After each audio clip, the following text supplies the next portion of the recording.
Welcome to those who are joining us. We're going to wait just a few minutes to allow everyone to join. So for those who don't know me, my name is Amy Krappel, and I'm the director of UF's Center for European Studies. The University of Florida Center for European Studies is a Department of Education Title VI National Resource Center, as well as a Jean Monnet Center of Excellence. The center is a multidisciplinary area and language studies center, and we are formally housed in the College of Liberal Arts and Sciences that we service the entire campus community.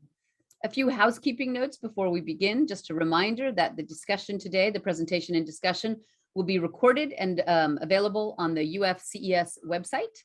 We will have a Q&A session following the presentation, and participants can submit questions through the Q&A button on the bottom of the screen.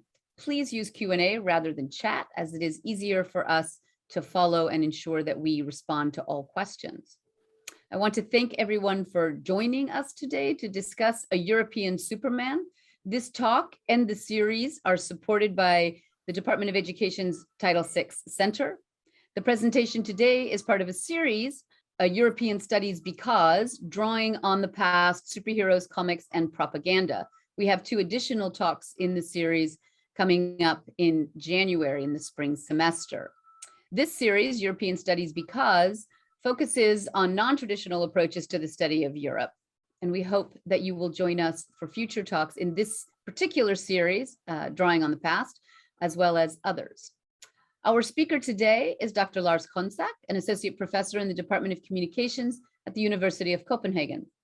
Dr. Konzack has published a number of book chapters, such as a chapter on the internet phenomenon in advanced methodologies and technologies in network architecture, mobile computing and data analysis, and a European Superman, which he is presenting from today, published in Adapting Superman: Essays on the Transmedia Man of Steel. Our moderator today is from UF, Dr. Anastasia Ulanovic, who is Director of Graduate Student Teaching and General Education and an Associate Professor in UF's Department of English.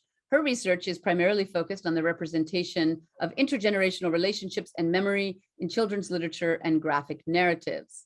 As a reminder to everyone, when you leave the event, you will be automatically taken to a survey, which we are very hopeful that you will fill out to give us feedback and to allow us to continue to serve you and to serve your interests in the future. With that, I'm going to hand the discussion directly over to Dr. Konzack, who will give his presentation, and look forward to listening to what seems to be a very exciting topic. Thank you. Hello, everyone. Fun fact about me: my parents disliked Disney and superheroes because, being socialists, though declared anti-communists, they officially disliked American cultural imperialism. That said, they were genes, both of them. It did not mean I was not allowed to read comic books. They were progressive and encouraged reading European graphic novels. My name is Lars Konzack. I'm a Danish researcher of digital culture, games, and anything nerdy or geeky at the University of Copenhagen.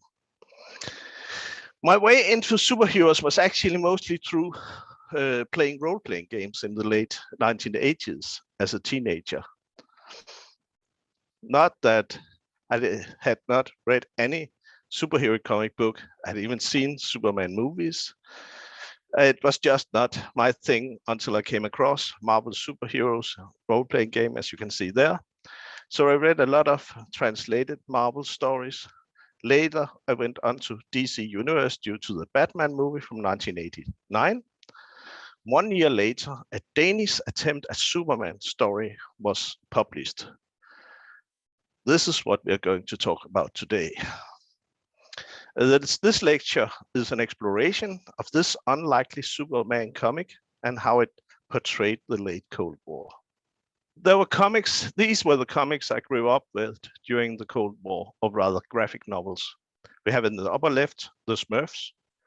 Next one is Danish Rasmus Klump, the Bruin story, you probably don't know it. Then there's the Valerian, the movie came out a few years ago.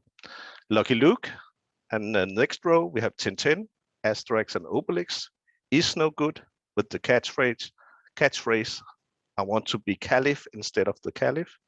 And finally, in the right corner, we have Valhalla with Thor in the foreground. There's also Tjalfe, the boy, Röskva, the girl, Quark, the little ogre, and Loki, as you see here. This was also a Danish comic based on Norse mythology, a lot closer to the original mythology. As you can see, the hammer is short-shafted and he has actually red hair. As you can see, even though many European comic characters had extraordinary powers, they did not reference the American superhero tradition. That said, the most popular comic in Denmark in the 1970s and 80s was in fact Donald Duck with weekly magazines. Donald Duck sold more copies each week than any other weekly magazines. Anders And is the Danish translation of Donald Duck. And means duck in Danish, and Anders is a fairly common boy's name. You may know it from the surname Andersen, meaning the son of Anders.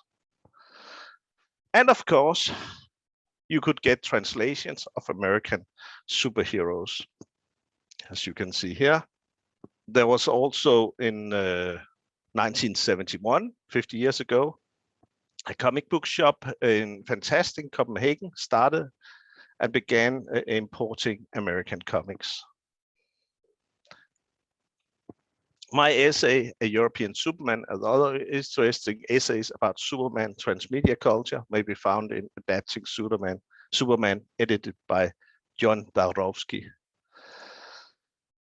In 1990, as the time still immensely influenced by the Cold War, the Danish comic book company Interpresse, partly owned by the Swedish publishing house Simic, under license from DC Comics, published the one and to this date only Superman comic originally produced outside USA.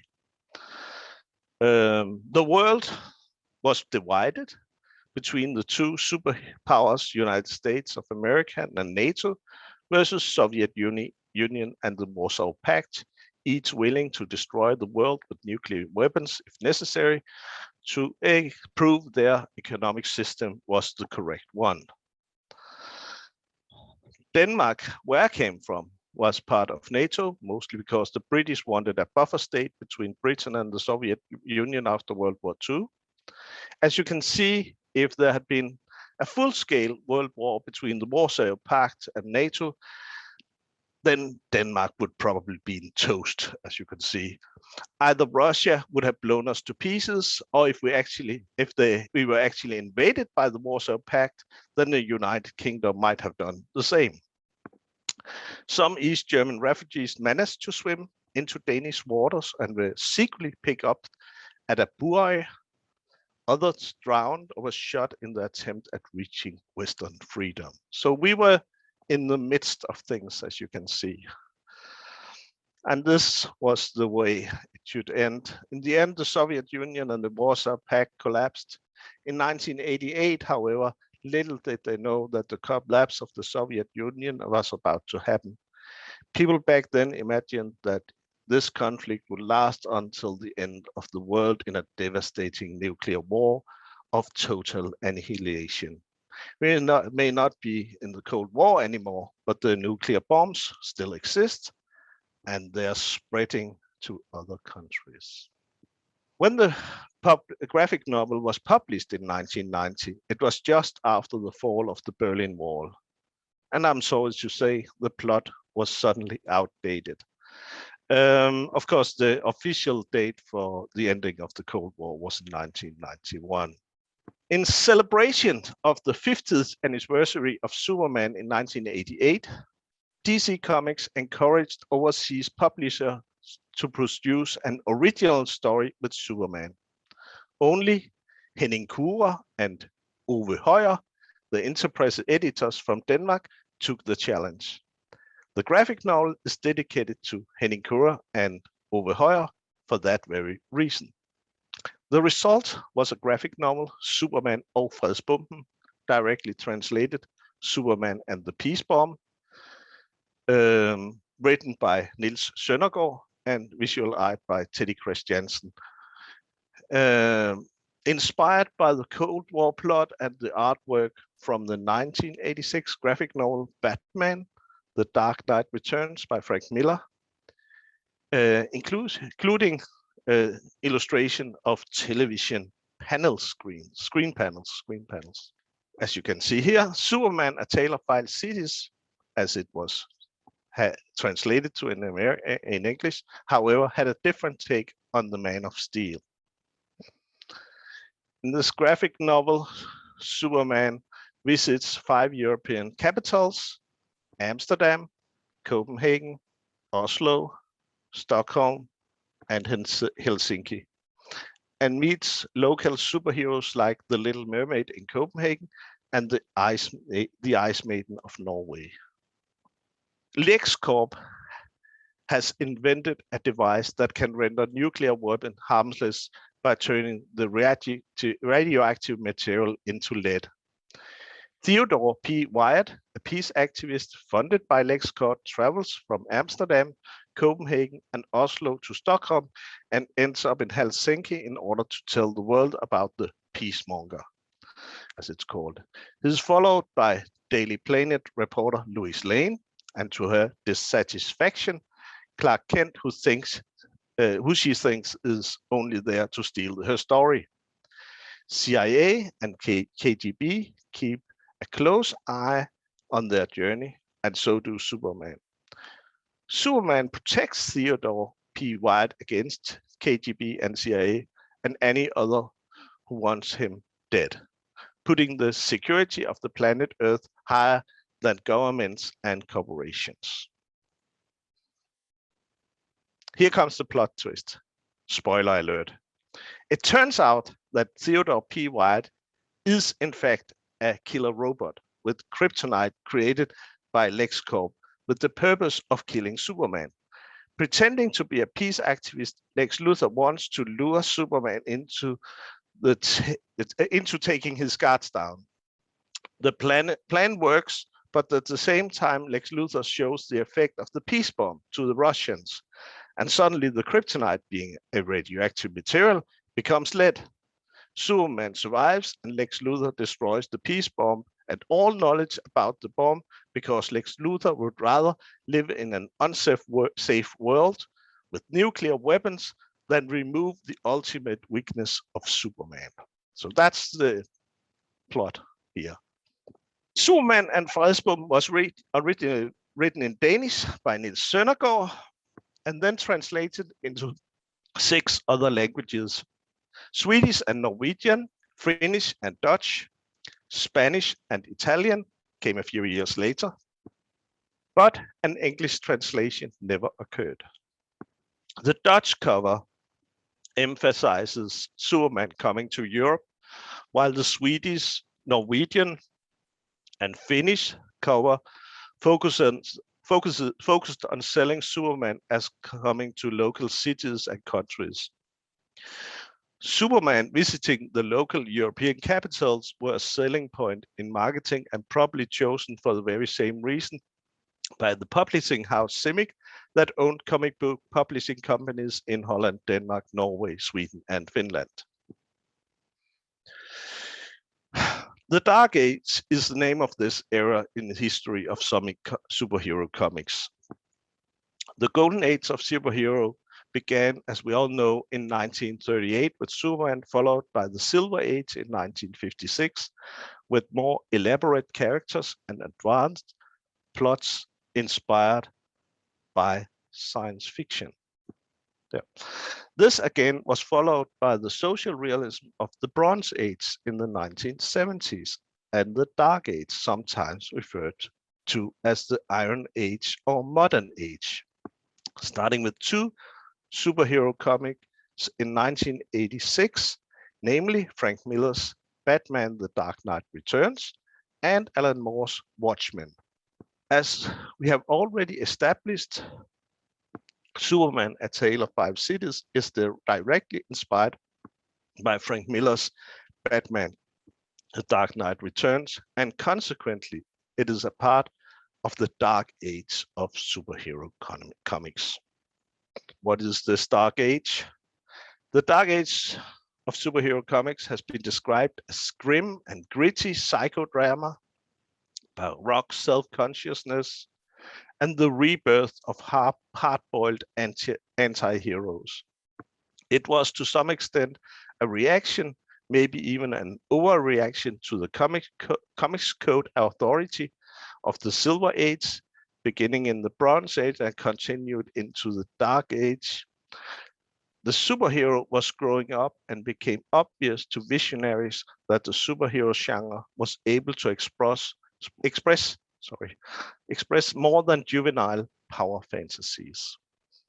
As stated here, Kurt Busiek famously argues, if a superhero can be such a powerful and effective metaphor for male adolescents, then what else can you do with them?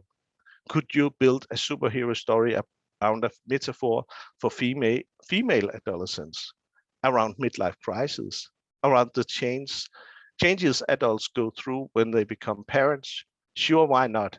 And if a superhero can exemplify America's self-image at the dawn of World War II, could a superhero exemplify America's self-image during the less confident 1970s? How about the emerging national identity of a newly independent African nation, or a non-national culture like the drug culture or greedy good business culture of the go-go 80s? Of course, it can do one, it can do the others. In fact, all of these stories has already been made. In Superman, A Tale of Five Cities, Superman is used to exemplify European self-image during the last decade of the Cold War. There's a double bind in this communication. The reader gains awareness of a distinct Northern European culture, but in the context of an American culture, imperialism. In a sense, the European culture becomes more visible as seen through the eyes of this former European colony. Still, it is created by Danes looking at Europe as if they were Americans or an alien from another planet raised in the United States coming to visit Europe. This creates closeness and distance at the same time when producing and reproducing the myth of Superman in a European context. It is a gaze into Cold War dilemmas and how America, personified by Superman, is at the same time perceived as a protector of Western democracies and as an exponent of American cultural imperialism. The protection of NATO countries from the American nuclear arsenal symbolized in Superman is the same time mutual assured destruction. The graphic novel refers directly to a cultural imperialism when Superman encounters Swedish protesters accusing him of being an exponent of American cultural imperialism. Superman asks, "What have I done?" Lois Lane answers, "The Swedish people do not like exponents of American cultural imperialism." Superman responds, "I'm not an exponent of anything. I'm just me." Lois Lane cynically concludes, "I know that, you know that, they know that. It's just a tradition." To truly understand this, we must grasp a special position of Sweden during the Cold War. Sweden was not part of NATO. It was not part of the Warsaw Pact either. It was technically neutral as it had been during World War II. Sweden is like the UK, Holland, Denmark, and Norway, a parliamentary democracy and constitutional monarchy. Unlike Finland, that is a republic. On one hand, it is a capitalistic society, and on the other hand, it had many socialists supporting the Nordic model of the welfare state that was actually partly inspired by the United States of America. In 1986, the Prime Minister, Olof Palme, had been murdered. Still to this day, it is a mystery who did it, but there are many conspiracy theories on this subject matter. Olof Palme had been talking publicly against the Vietnam War, fighting for peace in the world. On the other hand, Sweden themselves was selling weapons all over the world. There were some double standards on this issue. Also, Sweden was hunting Russian submarines in Skärgården during the last decade of the Cold War. This was because of the submarine incident. On October 27th, 1981, the Soviet submarine U-137 became stranded deep inside Swedish waters. This is indirectly referred to in the comic as well. Among European socialists and liberals, there was an anti-American movement in Europe and certainly in Scandinavia. It was, of course, welcomed by the Soviet Union and communist parties, but the weird part is that it was mostly inspired by disillusioned liberal Americans in the wake of the Vietnam War. They were playing rock music with progressive lyrics inspired by American counterculture rather than the cultural void from the Soviet Union. One must remember, a country is only victim to cultural imperialism if they do not themselves have a strong culture. Scandinavia used to have a strong cultural tradition, but modernist nonsense movements had undermined Scandinavian culture. Although many intellectuals praised modernist art, the general public was looking for something else. And even though they were frowned upon by the cultural elite, they preferred American popular culture to whatever the intellectual elite was doing. In this sense, reading American comics and watching American movies and television was a silent protest against the intellectual elitism that had lost contact with the people. This meant that the cultural crash was as much an internal struggle within the European countries as it was directed towards the United States.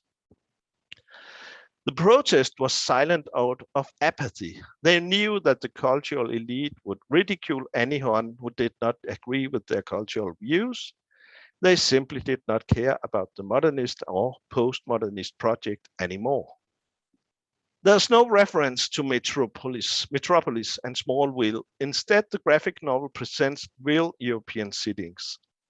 Accordingly, the character Theodore P. White, LexCorp chose the Northern European countries because they would provide the utmost attention due to their known humanitarian position, as said on page 11.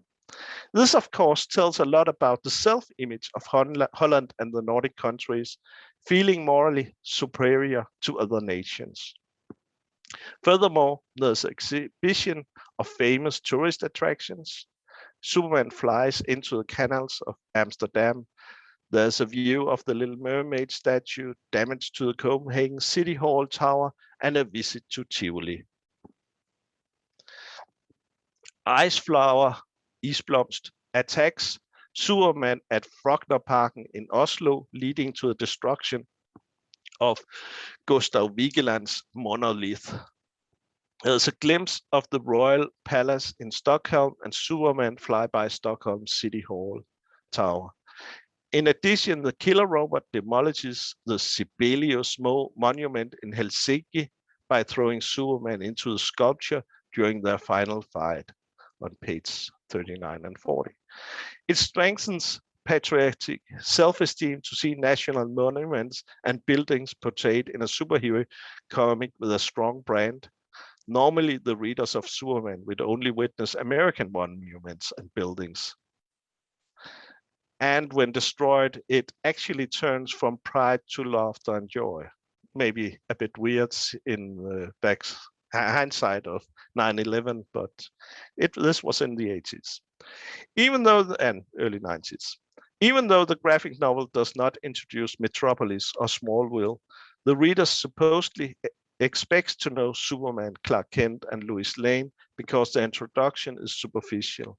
Episodic narratives like Superman and many other superhero storylines make use of this approach. It is a break from Aristotelian poetics, insisting of the unity of the story. Though bear in mind, Aristotle created his theory for drama, not episodic narratives like example given Homer's Odyssey. The producers of the graphic novel also expects the reader to know Lex Luthor as a villain, and there's even a chance meeting with Jimmy Olsen wearing a Norwegian folk costume. Lois Lane encounters Jimmy Olsen at the hotel asking, "What are you doing here? And what kind of ridiculous outfit is that?" Jimmy answers, "It's a family tradition.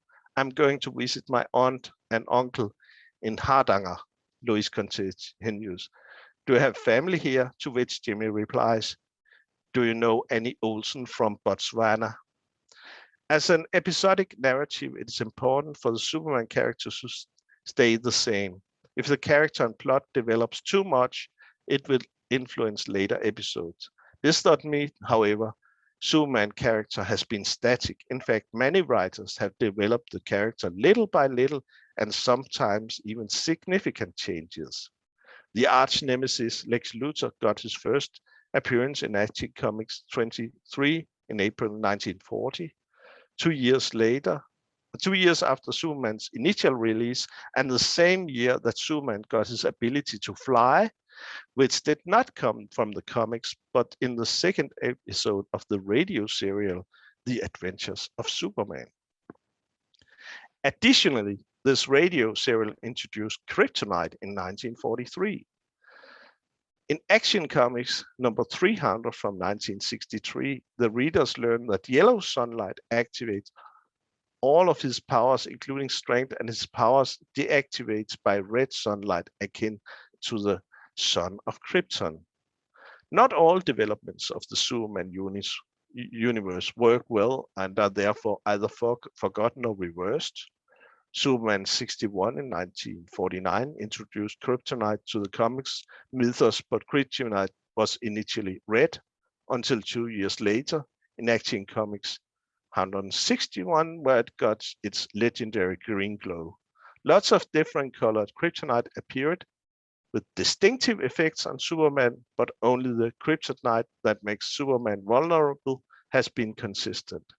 This is only to show that Superman and his universe have not been static since its conception in 1938. Rather, it is an innovative process over time based on the contributions of the various content providers. In Superman, A Tale of Five Cities, 2 new female superhero characters are introduced. One is the Little Mermaid, Den Lille Havfrue, from Denmark, based only in name of the fairy tale by Hans Christian Andersen, and the other is Ice Flower, Isblomst from Norway. The Little Mermaid has telepathic powers. Because of her talent, she recognizes Theodore P. Wyatt as a robot and warns Superman about it, but cannot tell much else before passing out. Ice Flower, the sister to Ice Maiden, Isjomfruen, camouflages herself as a statue before attacking and defeating Superman because she believes he killed the Little Mermaid. Luckily, Ice Maiden interferes before Ice Flower can finish him off. Ice Flower then reveals her powers. She can turn water molecules into ice in different colors, and she has telekinetic powers that makes her able to lift heavy objects and have a forceful fist. Afterwards, she tries to hit on Superman, but he disappears before she knows it. The reader also pick up that Ice Flower's real name is Carrie Nansen, as she is not very bright. That is why her very famous sister keeps her out of Justice League. It turns out the Little Mermaid is actually a DC character who first appeared in Super Friends number 9 in 1977. But it was not until 1982 she became an official part of the mainstream DC universe. Her parents were Atlanteans. She served as the Danish representative of Global Guardians. Her real name was Ulla Pask, probably påske, which is the Danish word for Easter. She was killed by Jack-O-Lantern in Justice League number 8, although she appeared later in Global Guardians, claiming it was her evil twin that was killed off. Little Mermaid was created by Nicolas Pascal. The scriptwriter Nelson Bridwell gave her the name Ulla Parske, the Danish equivalent of Nicole Pascal, as an honor to Nicolas. The DC universe has been around for so long that it's almost impossible to keep up. Over time, the simplistic universe has grown to become complex due to the many stories referring to one another. Admittedly, I thought the Little Mermaid was created especially for Superman and Frelsbomben, but it turns out she was in fact a DC character too. While many today think of the Little Mermaid as the 1989 Disney movie, a lot of Danes would think about Hans Christian Andersen's fairy tale from 1837. It is also a bronze statue in Copenhagen created by Edvard Eriksen, based on the sculptor's wife, Eline Eriksen. The statue was unveiled in 1913 and has since become a national symbol of Denmark. Some Chinese and Japanese tourists become disappointed when they see how small she really is. The Danish Little Mermaid also plays a role in cultural struggle between conservatives and progressives. The sculpture of the Little Mermaid came to represent bourgeois culture. This led to the beheading of the Little Mermaid in 1964. The artist Jørgen Næss was suspected to be the perpetrator, but nothing could be proven. Since that, other kinds of vandalism against the statues have occurred. In 1984, the arm was sawed off. It was beheaded a couple of times more. It cannot be done today because they changed. They put a lot of material into the body. Paint and political statements had been smeared over the body.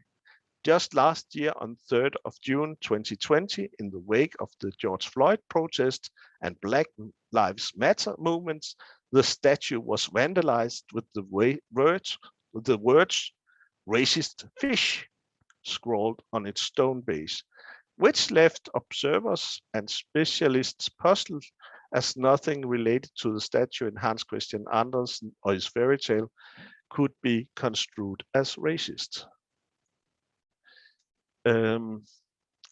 Ice Maiden is a character in DC Universe. She got her first appearance in Super Friends number 9 from 1977 as a Norwegian blue superhero heroine with cryokinesis. Later, she appeared in Infinity Inc. 32 from 1986. Her real name is Sigrid Nansen, and it makes sense that her sister Iceflower bears the name Carrie Nansen. Then it suddenly gets a bit complicated because another character named Ice Maiden with magical ice powers takes over from Ice Maiden. Her real name is Thora Olafsdottir, and she had first appearance in Justice League International number 12 in 1988. Just to complicate things even more, Ice for a while went by the name Ice Maiden. So she was named Ice, but also the name Ice Maiden, taking over from the original Ice Maiden.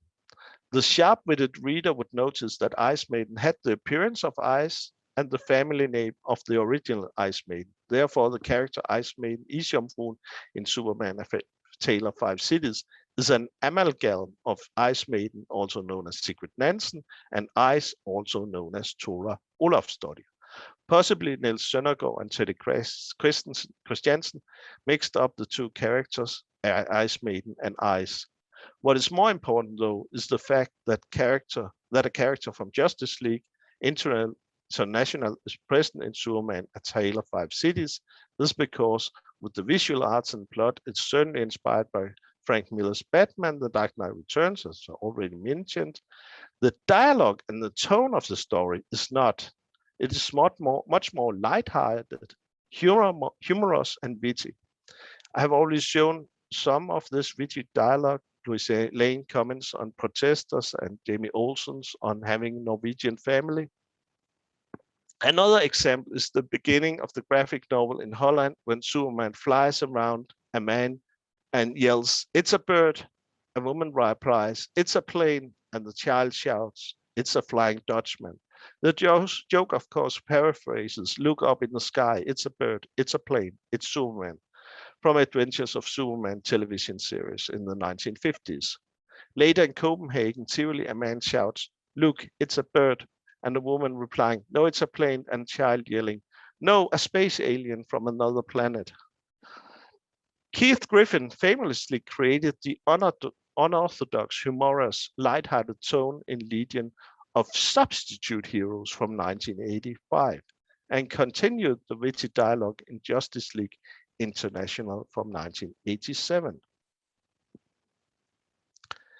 It is safe to assume that Niels Søndergaard and Teddy Christian read Justice League International, choosing Ice Maiden as a character in the graphic novel, and because Justice League International would be the natural choice, to look for inspiration regarding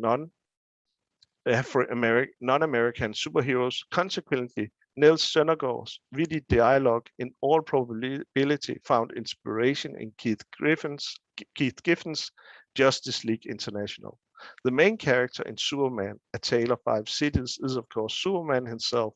Nevertheless, he surrounds himself with strong female characters. I will not say the graphic novel is a feminist manifesto. The theme of the story is nuclear war, and if that ever happens, then feminist concerns would become less relevant. That said, there are some feminist issues pressed in the narrative. Lois Lane is the first female character the reader sets eye on, even before Superman. She is a career woman working as a reporter for Daily Planet, madly in love with Superman and has no respect for Clark Kent.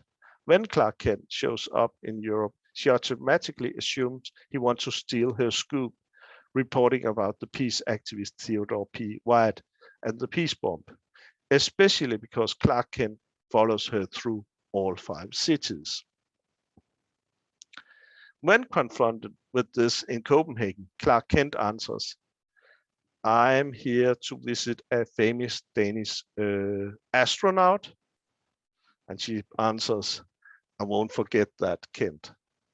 Of course, Denmark did not have a famous astronaut before 2015, when Andreas Mogensen journeyed to the International Space Station. Anyway, rather than being an active feminist, Lois Lane represents a professional woman with control of her life situation with the limits of middle-class lifestyle and norms. We do not really get to know the Little Mermaid. She is merely a plot device and damsel in distress. She does not really work as an example of liberated Scandinavian feminism. We get to know Iceflower and Ice Maiden better, and they represent superpowers in the same league as Superman. Iceflower was truly subjugating Superman. The sisters are talented and empowered, but has nothing to do with the actual plot, and the reader is left wondering why they're depicted other than as bravura and Norwegian local color. The graphic novel passes the Bechdel test from the comic strip Dykes to Watch Out For by Alison Bechdel. The Bechdel test states the movie has to have at least 2 women in it who talk to each other about something besides a man.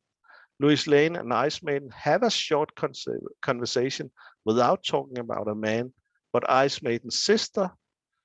It is imperative to emphasize the test is not an academic test, but originally meant as a joke and does not necessarily offer any insights to the overall content of the work in question. Nevertheless, it gives an impression of how bigoted a work is. In conclusion, in 1988, in celebration of the 50th anniversary of Superman, 2 Danes, Teddy Christiansen and Niels Søndergaard, took the challenge to create a licensed official Superman graphic. It turned out to be a Dark Age comic with rich visual arts inspired by Frank Miller and witty dialogue inspired by Keith Giffen. The theme of the graphic novel was nuclear war and the Cold War, and with unlucky timing, the graphic novel was published just after the fall of the Berlin Wall. The graphic novel presents the self-image of Holland and the Nordic countries during the late Cold War as humanitarian nations in a world on the brink of destruction, dependent of American military. This is symbolized through Superman in double bind, at the same time being the protector of Western European democratic values and a dangerous alien being. The graphic novel displayed an independent Lois Lane as usual madly in love with Superman, as well as Ice Maiden from Justice League International. The reader is also introduced to Scandinavian superheroines, the Little Mermaid, Ice Flower, and all their very powerful Superman heroes. The influence on the story is either passive or indifferent. That said, Superman, A Tale of Five Cities is a rare glimpse into the thoughts and feelings of late Cold War sentiment in a Northern Europe that could at any moment be at the brink of destruction. Thank you. Hope you liked it. Thank you very much, Dr. Konzack, for this fascinating talk. I very much enjoyed it. And we do have some time for questions. There is a Q&A slot at the bottom of everyone's screen if anyone wants to write in questions, and I can read them out loud. Also, I have access to a list of participants if anyone wants to use the raise hand function and ask their question directly. We have time for that. I wanted to ask a question about a comment you made in the course of your talk about a sense of moral superiority felt by Northern Europeans during the Cold War. And I was wondering if you could speak a little further about that and how, for example, that might be evidenced in the actual visual style, perhaps, of the text. Well, the visual style is mostly Frank Miller, but there are some visuals here. I have the comic here. It looks like this here. Yeah. Anyway, the visual style, it's not so much present in that, I would say, but it's certainly present in the way they think about themselves. The whole story is about coming to Europe, and they're going to Holland and ending up in Helsinki, and thinking that these are the places in the world where there are some sort of humanitarian position that can be used as a way to make some deals between United States and the Soviet Union. There are some visual styles, as example given in some place. There's the police, and in Danish police is coming in. When the Little Mermaid lies almost dead, and they are sort of saying, "Hello, Superman," with a smile on their faces as if almost nothing had happened. So that there's a bit in the visual style like that. Thank you very much.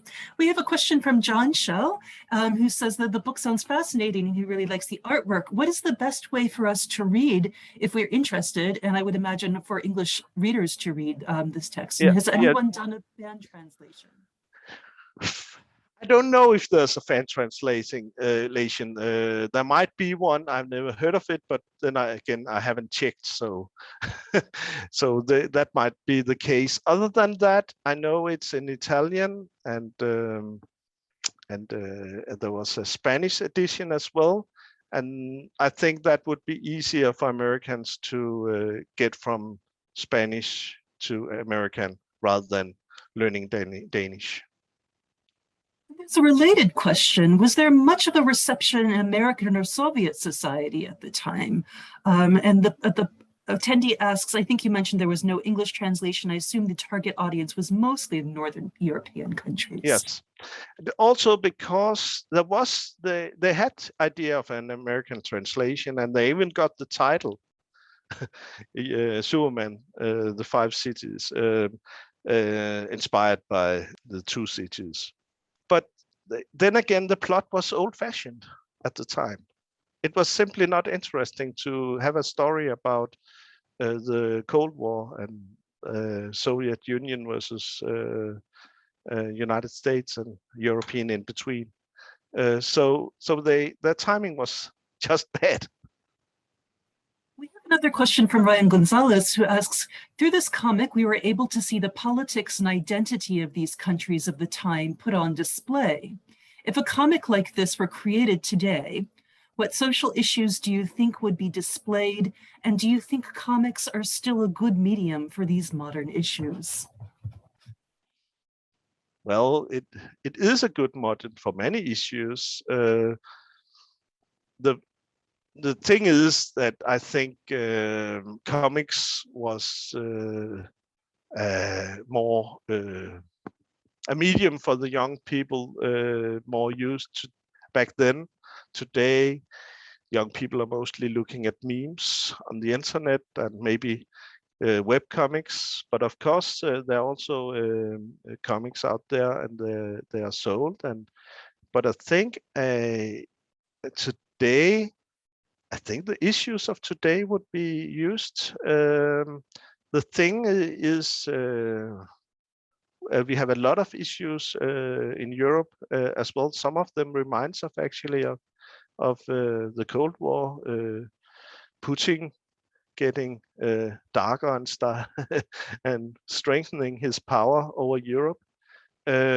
So I think maybe something about the European Union.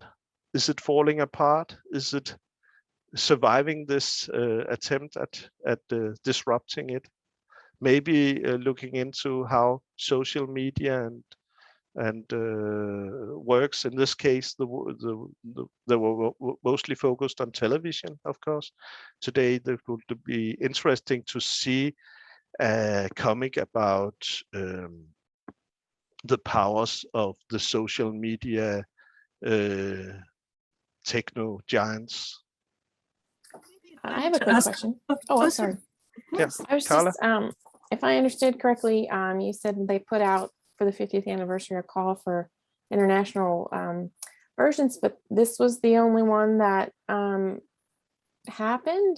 Do we know why no one else was interested in doing something similar? That's hard, because when people don't do something, it's not very obvious. But from what I've heard, there was the thing was that DC would really say what could be done and what could not be done. So, and I know from Henrik Søndergaard, I talked to him about it, and they had some ideas that they had to drop because they didn't work. They said, no, we cannot do that, and we cannot do that. And I don't know, I can't remember everything he said, but there were some ideas, and maybe people thought it would simply be too problematic with this collaboration. We have a little bit of time for more questions, if anybody has any questions. I would ask, maybe as a follow-up to Ryan Gonzalez's question, if a comic like this were produced today, do you think that the regional emphasis on Northern Europe would be as strong?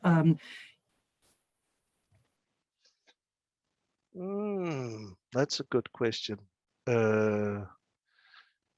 I think the northern countries are still seen as Scandinavia, seen and Nordic countries seen as something, but they are moving in other directions. At the time, they were also talking about making this Nordic Union instead of the European Union, and as alternative to the Soviet Union and the United States. And it didn't. There still exists some cooperation, some collaborations, but it never really worked. And so I think you could make a story like that today as well, but I don't think Scandinavia feels the same way as they did at that time. We have one final question, and this comes from an anonymous attendee who asks, Can you elaborate a bit more about the perspective of gender roles in the comics? I got a feeling that although women were portrayed, they were associated with other characteristics than the men. What did they represent? Well, first of all, there's Lois Lane, who we all know, but doesn't have superpowers, but she's actually portrayed as as very firm in her way. There was these other two. There was this damsel in distress, but of course, as I mentioned, with the Little Mermaid, she as a plot device. But then there's the Ice Maiden and Ice Flowers in Norway, the Norwegian superheroes, and they are portrayed very powerful, actually. But the problem with these characters is that they bump into Superman, talks with him and fights with him, and then they are suddenly gone without relating to the plot. So in that sense, they are powerful in their own right, but not essential to the plot. We did receive another question, so I think we have a time for that question as well. And the question is from John Chell, who asks, it appears that Superman repairs the damage to monuments at the end of the story. In the world of fictional Metropolis, the damage is expressed mostly in financial terms that can be hand-waved. Can you speak more to the different scene when Superman is expressly interacting with architecture that cannot be so easily replaced and must be changed even when it is repaired? Yes, in this case, he repairs it perfectly. At least it's not seen as any problem, so we just assume that it is. But some of the works at least, especially the monument in Finland, if that was what is actually destroyed, it would have been it's a work of art. It cannot, even though you repair it, it's a repaired work of art. It's not the original work of art seen from that perspective. So, but then again, it's a comic. It's not a subject of discussion. It's lighthearted in that mood. I think they had fun time just taking these monuments and see how they were destroyed. And of course, post 9/11, we may not be so amused by that, but at the time it was seen as just as any comedy with destruction, not taken very seriously. I don't know if that answers the questions really, but yeah. I think you could take this very seriously and say it's not good to destroy things, but then again, in this universe of superheroes, I think it's okay to just let it go for a while and just laugh a bit. So. Any more questions? Time is almost done. Time is almost done. I should probably turn it over, but I want to thank you, Professor Konzack, for your presentation. I'm not professor, but that's okay. For your associate professor, yes, not, yeah. And also for entertaining these wonderful questions, and thank you to the Center for European Studies for hosting. And I'll turn this over. Yes, I like that too. Thank you all both for participating, and thank you for all of our people for attending this great talk. And just as a reminder that we do have 2 more talks in this series. That's in January. So I hope you'll join us for that as well. And when you sign off, you will be switched over to a very short survey. We really appreciate it if you would fill that out for us. But thank you everyone so much for coming, and we hope you enjoy the rest of your day. Bye. Bye, thank you.